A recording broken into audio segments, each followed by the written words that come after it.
جز وی چه باشد کز اجل اندر رباید کل ما.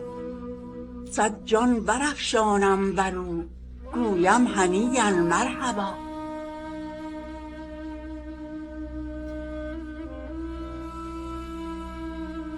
رقصان سوی گردون شوم زآنجا سوی بی چون شوم.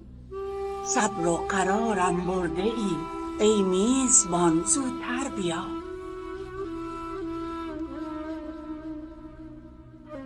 صبر و قرارم برده ای میزبان زوتر بیا.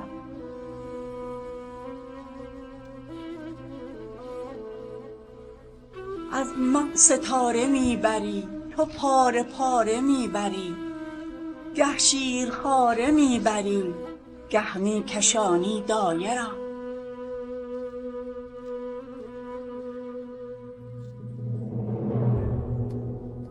دارم دلی همچون جهان تا می کشد کوه گران. من که کشم که کی کشم زین کاهدان واخر مرا.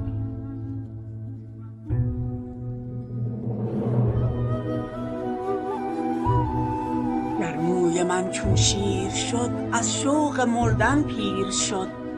من آردم گندم نیم چون آمدم در آسیا.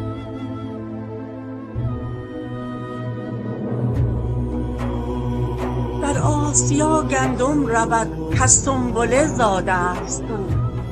زاده مهم نی سنبله در آسیا باشم چرا.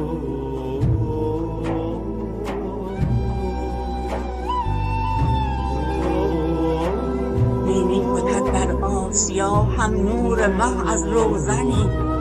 زآنجا به سوی مه رود نی در دکان نانبا.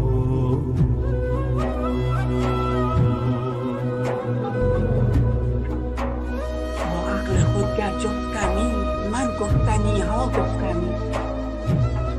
خاموش کن تا نشنود این قصه را باد هوا. خاموش کن تا نشنود این قصه را باد